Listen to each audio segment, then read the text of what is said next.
Okay, my dear friends and viewers, today I'm telling about how to record your system sounds on Audacity.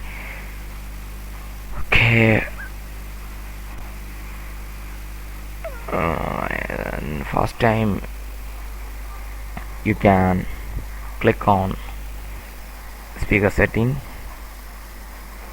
and click on mixer and then click on system sounds and recordings and right click on stereo mix and enable it and click on OK. And now we can open our application audacity,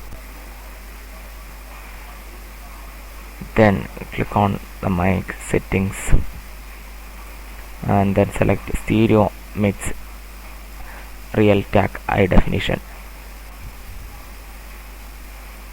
Okay, then record the system sounds. Yes.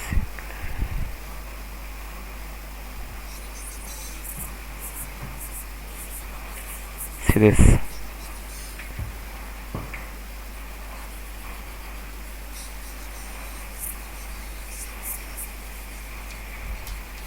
This is the process of recording audio.